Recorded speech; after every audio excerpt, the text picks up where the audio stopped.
अवधूत चिंतन श्री गुरुदेव दत्त श्री स्वामी समर्थ. नमस्कार. धनश्रीच पॅशन या यूट्यूब चॅनलमध्ये मी धनश्री तुमचं सर्वांचं अगदी मनापासून स्वागत करते आणि आजच्या व्हिडिओला सुरुवात करते. तर पहा, या अगोदर आपण की प्रकट दिनाच्या दिवशी स्वामींची सेवा कशी करावी, पूजेची मांडणी कशी करावी याविषयीचा व्हिडिओ आपल्या चॅनलवर आहे. जर तुम्ही पाहिला नसेल नक्की पहा, त्याची लिंक तुम्हाला डिस्क्रिप्शनमध्ये मिळेल. चला तर मग आपण आता ह्या व्हिडिओला सुरुवात करूया. तर पहा, श्री स्वामी समर्थ महाराजांच्या प्रकट दिनापासून तुम्ही श्री स्वामी चरित्र सारामृत या दिव्य ग्रंथाचं 108 पारायण करायची इच्छा असेल तर नक्कीच करू शकतात. ते कशा पद्धतीने करावे त्याविषयीच आपण माहिती घेणार आहोत. तर त्यासाठी व्हिडिओ पूर्ण पहा आणि आवडला तर इतरांपर्यंत नक्कीच शेअर करा, जेणेकरून ज्यांना 108 पारायण करायची इच्छा असेल तर त्यांना देखील ह्या माहितीची मदत होऊ शकते. चला तर मग आपण आता व्हिडिओला सुरुवात करूया.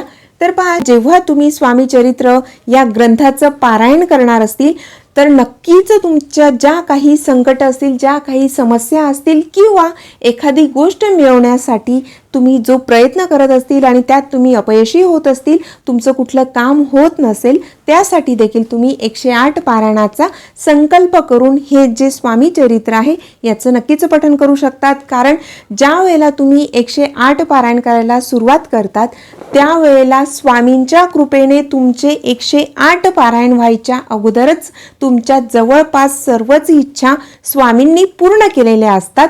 पण एक लक्षात घ्या, ज्या इष्ट मनोकामना असतात त्याच स्वामी पूर्ण करत असतात. आणि जेव्हा तुम्ही पारायणाला सुरुवात करतात तर तेव्हा अतिशय पूर्ण श्रद्धेने आणि पूर्ण दृढ विश्वास स्वामींवर ठेवून हे पारायण करायचं आहे. आणि पारायण पूर्ण करत असताना जरी तुमच्या त्या इच्छा लवकर पूर्ण झाल्या नाही तरी देखील स्वामींवरचा विश्वास तसाच असायला हवा. लक्षात घ्या, स्वामी देखील आपली परीक्षा घेत असतात. कारण आपण फक्त म्हणत असतो की नाही माझे स्वामी आहेत, पण आपल्याला कुठेतरी मनामध्ये चलबिचल असते. आपल्याला असं वाटतं की हे होईल की नाही, किंवा हे संकट आलंय, असं झालंय, तसं झालंय, खूप काय काय आपल्या मनात विचार असतात. पण स्वामी देखील आपली परीक्षा पाहत असतात की कुठपर्यंत आपण स्वामींची सेवा करतो. आणि एखाद्या पॉईंटपर्यंत स्वामी आपली नक्कीच परीक्षा पाहतात आणि त्यानंतर आपल्याला जे हवं आहे ते स्वामी नक्कीच भरभरून देत असतात. पण जेव्हा स्वामी परीक्षा घेतात त्यावेळेला आपण त्या परीक्षेमध्ये खरं उतरायला हवं. म्हणजेच आपला विश्वास, अतूट असा विश्वास स्वामींवर असायला हवा. तर स्वामी चरित्र या दिव्य ग्रंथाचं पारायण करताना सुरुवातीला तुम्ही उद्यापासूनही सुरुवात करू शकतात. उद्या स्वामींचा प्रकट दिन आहे, उद्यापासूनही तुम्ही सुरुवात करू शकतात. स्वामींची पूजा कशी करावी, मांडणी कशी करावी, प्रकट दिन कसा साजरा करावा हा व्हिडिओ एकदा नक्कीच पहा. तर पहा, प्रकट दिनाच्या दिवशी जर तुम्ही सेवा करायला सुरुवात करणार असतील 108 पारायण, तर पहाटेच आपली म्हणजे नित्य जी देवपूजा आहे ती झाल्यानंतर, स्वामींची सेवा झाल्यानंतर तुम्ही संकल्प करायचा आहे. कोणतीही सेवा करताना सुरुवातीला संकल्प करायचा आहे आणि संकल्प फक्त एकच वेळा करायचा असतो. फक्त सुरुवातीला एकदाच संकल्प करायचा आहे. संकल्प करताना हातात पाणी घ्यायचं, अक्षता घ्यायच्या, पुष्प घ्यायचं, स्वतःचं नाव बोलायचं, गोत्र माहीत असेल तर गोत्र बोलायचं, नसेल माहीत तर कश्यप बोलायचं.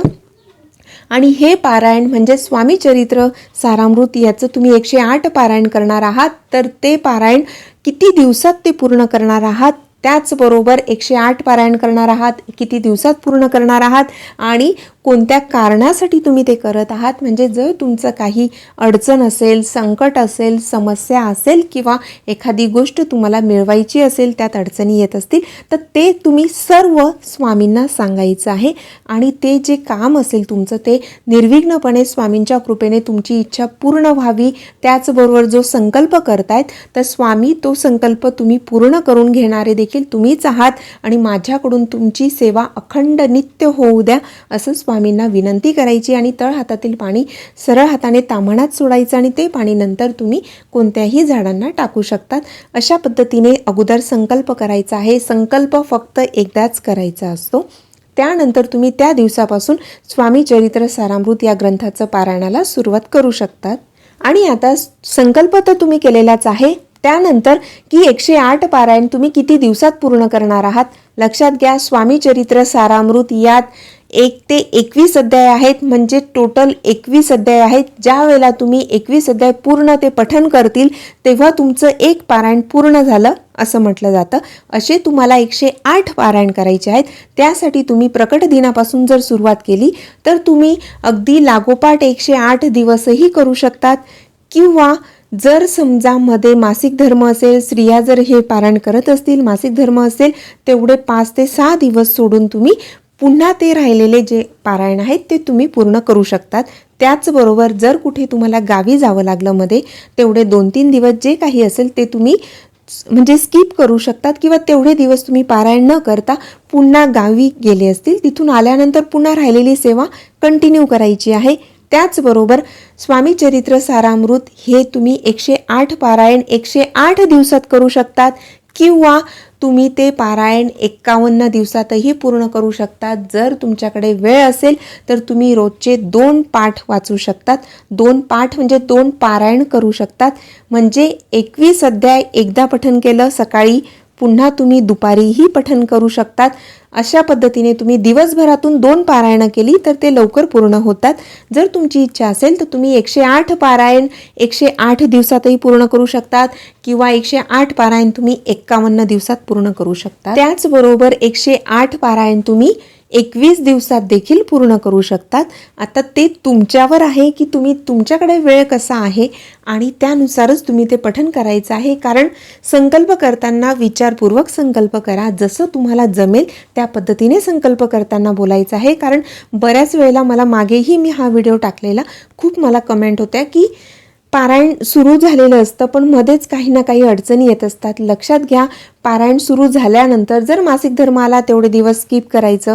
कुठे गावी जावं लागलं, सुतक असेल किंवा काय असेल, तेवढे दिवस सोडून राहिलेले जे पारायण आहेत ते तुम्ही पूर्ण करायला सुरुवात करू शकतात. आणि जेव्हा तुम्ही गॅप गेल्यानंतर 5-6 दिवसाचा गॅप झाला असेल, गावी गेले असतील, सुतक असेल, त्यानंतर जेव्हा तुम्ही पारायणाला सुरुवात करतात तर तेव्हा संकल्प करायची आवश्यकता नसते. सुरुवातीला फक्त आणि फक्त एकदाच संकल्प करायचा, ही गोष्ट लक्षात ठेवा. कारण कमेंटमध्ये तेच विचारलं जातं, म्हणून मी पुन्हा पुन्हा सांगितलं. आणि जर तुम्ही असा विचार केला असेल की आपण 51 दिवसात 108 पारायण पूर्ण करूया, तर त्यावेळेला तुम्ही तसा हिशोब करून की प्रत्येक दिवसाला तुम्ही किती पारायण पठन केले, तर तेव्हा तुमचे ते पारायण 108 पारायण पूर्ण होतील हे बघायचं आहे. आणि त्यानुसार प्रत्येक दिवशी आपण किती पारायण करायला हवे हे ठरवायचं आणि नंतर मग संकल्प करायचा आहे. किंवा जर 108 दिवसात तुम्ही करणार असतील तसंही तुम्ही करू शकतात. म्हणजे रोज एक पारायण करायचं, असं 108 दिवसात ते पूर्ण होऊ शकतं. मध्ये काही दिवसांचा गॅप पडू शकतो, तेवढे दिवस सोडून ते तुम्ही पूर्ण करू शकतात. तर आता की 108 पारायण करत असताना कोणते नियम आपण पाळायचे आहेत. सर्वात महत्त्वाचा पहिला नियम की आपण संकल्प केलेला असतो आणि जर आपल्याला एखादं काम व्हावं, आपली इष्ट मनोकामना पूर्ण व्हावी, त्यासाठी जेव्हा संकल्पयुक्त सेवा करतो तेव्हा संकल्प केलेल्या दिवसापासून आपल्याला मांसाहार जर तुम्ही करत असतील तर तो पूर्णपणे बंद ठेवायचा आहे. जोपर्यंत तुमचा संकल्प पूर्ण होत नाही तोपर्यंत नॉनव्हेज खायचं नाही. आणि घरात देखील बनवायला नको. पण लक्षात घ्या, जर तुम्हाला ते शक्य नसेल, कारण तुम्ही जरी ते कंट्रोल करतील पण घरातील इतर व्यक्तींना जर खाण्याची सवय असेल तर त्यावेळेला घरात वादविवाद न होता तुम्ही त्यांना ते बनवून देऊ शकतात. फक्त तुम्ही स्वतः ते खायचं नाही, हे लक्षात घ्यायचं आहे. कारण सेवा तुम्ही स्वतः करणार आहात, त्याचबरोबर संकल्प देखील तुम्ही केलेला आहे, म्हणून तुम्ही तो नियम कटाक्षाने पाळायचा आहे. इतरांना तुम्ही ते बनवून देऊ शकतात. त्यानंतरचा दुसरा नियम आहे की परान्न घ्यायचं का. तर लक्षात घ्या, 108 पारायण म्हणजे बराच मोठा कालावधी जातो आणि काही वेळेला आपल्याला काही कारणास्तव बाहेरगावी जावं लागतं किंवा अजून काही गोष्टी असू शकतात. त्यामुळे परान्न जर चुकून तुम्हाला घ्यावंच लागलं तर त्यावेळेला काही हरकत नाही, तुम्ही नक्कीच घेऊ शकतात. पण परान्न जर आपण टाळू शकत असू तर टाळण्याचा प्रयत्न करायचा. पण ज्या ठिकाणी काही ऑप्शनच नसेल तर तुम्ही ते खाऊ शकतात, काहीच हरकत नाही. त्यानंतरचा नियम आहे की हे पारायण कोणी करावं. तर लक्षात घ्या, अगदी लहानांपासून मोठ्यांपर्यंत कोणीही हे पारायण करू शकतं. त्याचबरोबर विधवा स्त्रिया असतील किंवा कोणीही असेल, स्वामींची सेवा प्रत्येकजण करू शकतं. त्यानंतरचा नियम आहे की ब्रह्मचर्य पालन करावं का, तर नाही. यासाठी ब्रह्मचर्य पालन करणे किंवा याच्यावर जमिनीवर झोपणे, चटईवर झोपणे, गुरुचरित्र पारायणासाठी जे नियम असतात ते यासाठी नाहीत. फक्त की मांसाहार करू नये हा एक महत्त्वाचा नियम सर्वांनी पाळायचा आहे. त्यानंतरचा नियम आहे की ज्या वेळेला तुम्ही पहिल्या दिवशी संकल्प केला असेल आणि पारायणाची वेळ, पारायण करण्याची जागा हे कायमस्वरूपी एकच असू द्यावं, त्यात सहसा बदल करू नये. त्यानंतरचा नियम आहे की दिवसभरात आम्ही किती पारायण करू शकतो. लक्षात घ्या, तुम्हाला मी अगोदरच सांगितलं आहे की ते तुम्ही तसं ठरवायचं आहे की दिवसभरात आपण जर 2 पारायण केले तर आपले इतक्या दिवसात ते पूर्ण होऊ शकतं. आणि जर तुम्हाला एखाद्या दिवशी खूप जास्त तुमच्याकडे वेळ असेल, पहाटे लवकर उठले असतील किंवा सुट्टी असेल, जॉब करत असतील, तर त्या दिवशी तुम्ही जास्तीची पारायणं करू शकतात. म्हणजे जर तुम्ही रोजचे 2 पारायण करत असतील पण एखाद दिवशी जर वेळ असेल तर तुम्ही 3 पारायण देखील वाचू शकतात किंवा 4 पारायण केले तरीही चालू शकतं. त्यासाठी कोणतंही बंधन नसतं. त्यानंतर की 108 पारायण करत असताना पूजेची मांडणी करण्याची गरज आहे का, तर लक्षात घ्या, एवढे 108 दिवस तुम्ही पाटाची मांडणी करण्याची आवश्यकता नसते. देवाऱ्यात स्वामींची मूर्ती असते, फोटो असते, त्या ठिकाणी तुम्ही रोज नित्यनेमाने ते पारायण करू शकतात. खूप साधे असे नियम आहेत. फक्त आपली श्रद्धा आणि भक्ती महत्त्वाची आहे.